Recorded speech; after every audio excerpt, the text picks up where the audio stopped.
Alright guys, so today we have a few things I want to go over and bring to you within this video, and the first has to do with the PlayStation 4 reaching that 100 million units sold milestone, and I want to ask the question, can it actually outsell the PlayStation 2? Now, I know there's a lot of people who immediately jump to no being the answer, and that's totally understandable because if you don't know, the PlayStation 2 currently sits at 155 million units sold, and it sits there at the number one spot as the best-selling home console, or just best-selling console in general of all time. And so far, nothing has been able to surpass it. And the biggest reason I bring this up is because one of the most interesting facts about the PlayStation 4 hitting that 100 million sold is that, and I failed to mention this in my last video celebrating it, which I kind of can't believe, but it has been the fastest console to do so. Believe it or not, it actually reached the 100 million sold milestone, I think about 2 months before the PlayStation 2 did during the same time frame. Now, obviously, that's not a huge difference. We're talking about 2 months. It's not like we're talking about a year or 2 years. But the point is, as of right now, the PlayStation 4 is outpacing the PlayStation 2, even if it is only just by a little bit. But the thing about the PlayStation 2, and this is something that I've seen a lot of you guys bring up, actually, I'll reference it here. I asked the question on a community post. I said, will the PS4 surpass the PS2 in lifetime sales? And at the time of this recording, the post has been up for about 24 hours, and it has 3.7k votes, and 29% of you said yes, to where 71% of you said no. And one of the biggest reasons a lot of you guys say that there's no way it's going to go on to sell that many million units is because the PlayStation 2 kind of doubled as a budget DVD player. So for a lot of people who maybe were looking for that extra added value, it was there, and on top of that, it really helped extend its shelf life. And after the PS3 was out, it still gave people a big reason to go out there and still buy a PS2 and whatnot. And so we have to ask the question, are people going to treat the PS4 the same way as they treated the PS2 going into the final stages of its life cycle? Well, I want to say, just giving my personal opinion here, that I think it is possible. However, I don't necessarily think it's very likely, and I say this for a few reasons. The first reason is that the idea that there's 55 million people that still have yet to buy PS4s just based off of all of the games that have released for it so far, it would be kind of crazy to think that there's people still out there waiting for like a price drop or something. But at the same time, that's kind of what makes me think it may be possible. Speaking about that price drop, we know that the PS4 is going to see some insane price drops going forward, especially when the PS5 comes out. And so this kind of leads into another interesting conversation that I wanted to bring up in today's video, and that has to do with the pricing of the PlayStation 5. And this may not be good news to some people, and it has to do with the tariffs. And we know that, and this is something I haven't really talked about on my channel yet, but we know that Sony, Microsoft, and Nintendo all wrote a letter to the US government asking to basically be excused from the tariffs, so that way, you know, they won't be affected in such a big way, because whether anybody knows it or not, this is going to end up affecting the entire gaming industry. And I'm not here to really talk about whether that's good, whether it's bad. I'm not trying to dive into that within this video, but what is important is we have to look at the bottom line and look at what will happen and what we can expect to happen. And Sony is actually the first one coming out here basically warning customers and people who are looking forward to the PlayStation 5 and everything. They're out here letting us know that, hey, we may have to increase the price. Now, I've seen some people saying like ridiculous things like that this means the PlayStation 5 is going to be upwards of $1,000, and like, listen, no, that's never going to happen. It's not going to be that ridiculously expensive. So people need to get that out of their head right away. But it says here that the Wall Street Journal reports that Sony has warned the U.S. government that imposing higher tariffs on China will hurt U.S. customers. We believe and therefore have told the U.S. government that higher tariffs would ultimately damage the U.S. economy, Sony's chief financial officer, Hiroki Totoki, hopefully I'm saying that right, said in a statement. The U.S. and China are meeting again this week to try and find a solution to the trade issue affecting the two countries. However, video game manufacturers remain nervous. Last month, Sony, Nintendo, and Microsoft joined forces to send the U.S. Trade Representative's Office a joint letter arguing that the U.S. government, urging the U.S. government to consider the effects of higher tariffs and the effects that they'll have on the video game industry. And with a new console generation on the horizon, it's unclear how tariffs could affect retail prices on next-gen consoles.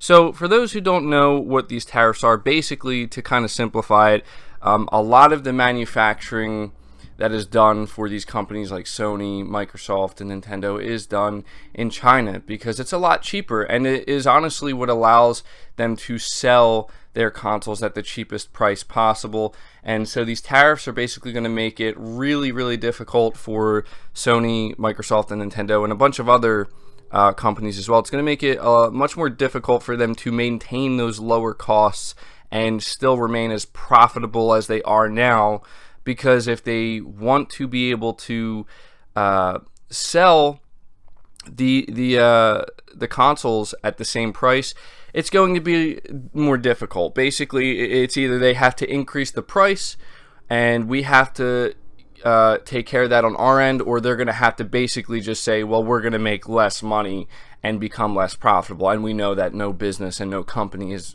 ever going to do that. That's not, that's against the whole idea of what they're trying to do. So in the end, it seems like what we're ultimately faced with is, as the consumer, as the customer, we're going to have to pay more. And a lot of people have a big problem with this. And you know what? I can kind of understand it, because at the end of the day, we all, I'm assuming most of us, we work hard to earn our money. And so we do care about, where it goes and how much of it we're spending. And it's important to obviously maintain a living.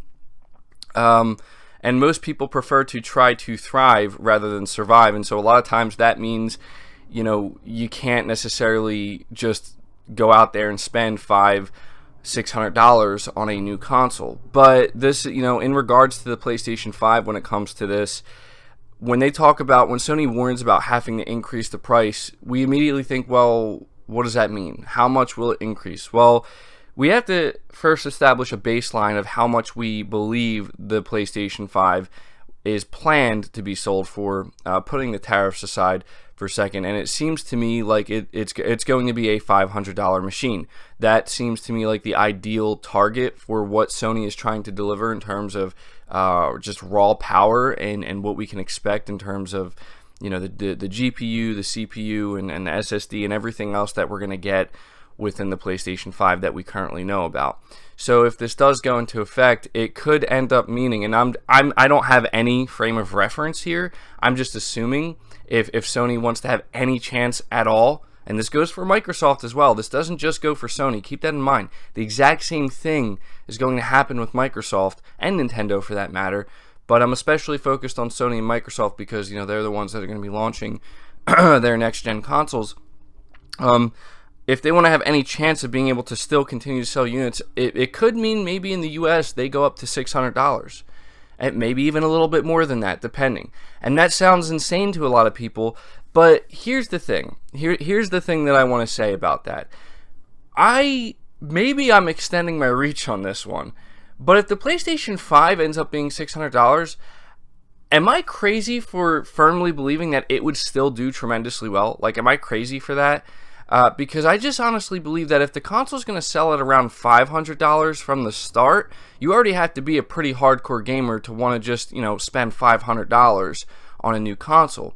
So the idea of, $100 making or breaking your decision when you're talking about $500 to $600, I mean, I'm sure for some people it is, but realistically speaking, just speaking for me is what I should say, it wouldn't make a difference in the world to me. You know what I mean? If the PS5 is $500, great. If it's $600, okay, I'm still gonna buy it. Like, it's $100. I'm not trying to make it sound like I don't understand the value of $100, because believe me, I do. But in terms of, gaming, and as a hardcore gamer, somebody who's extremely excited for the next generation consoles, even for the most hardcore Xbox fans, right? Like, who even bought the Xbox One X and are still looking forward to Project Scarlett, I'm pretty sure they're gonna be out there buying Project Scarlett day one, whether it's $600 or even $700. Not that there's no way it's going to be $700, but I think you guys understand what I'm trying to say.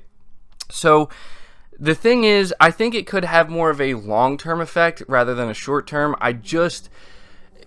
But here's the other thing too. Like, for all we know, maybe there's a larger group of people who would not be willing to pay $500 for a PS5 than we think. Now, I just assume that that's going to be the price, and I'm also assuming that if that was the baseline price that Sony was trying to go for, that everybody would just be okay with that. But they might not be. You have to remember, the PS4 launched at $400, and the prices only went down since then. And even the PS4 Pro launched at $400, and the prices pretty much remain that since. So, this generation, people are not really used to paying $500 or more than $400 for a console. And considering that may change, it could actually have a bigger impact if it changes considerably from, say, $500 to $600 in the US because of these tariffs.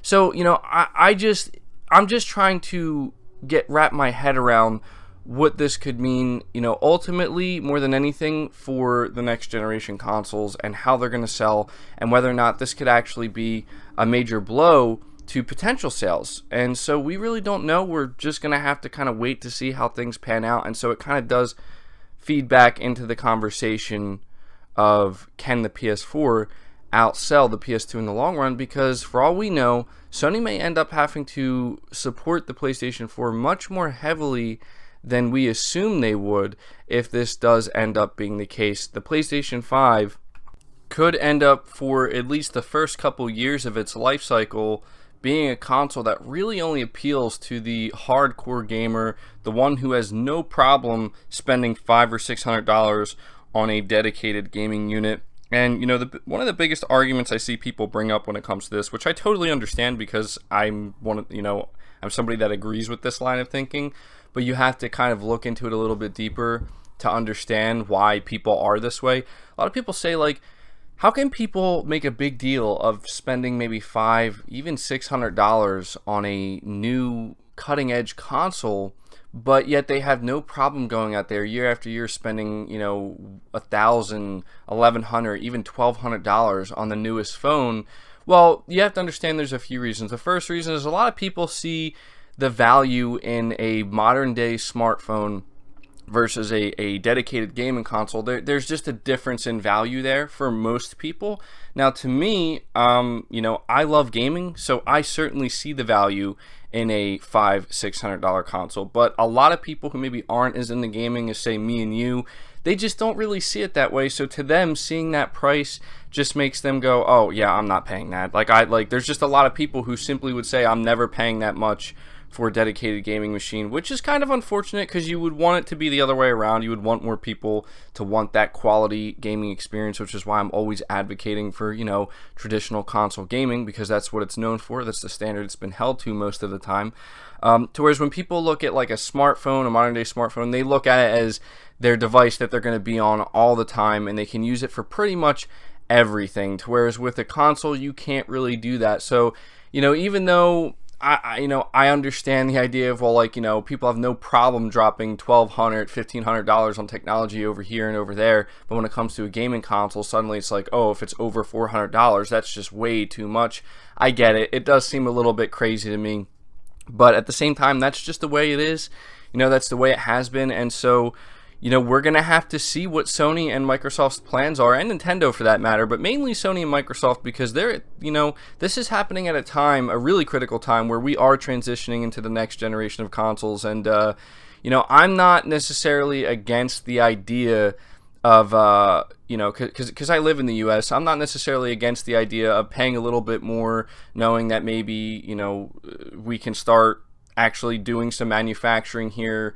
But at the same time, it's like, a lot of people just don't have that mentality, unfortunately. A lot of people are just used to getting things as cheaply as they can.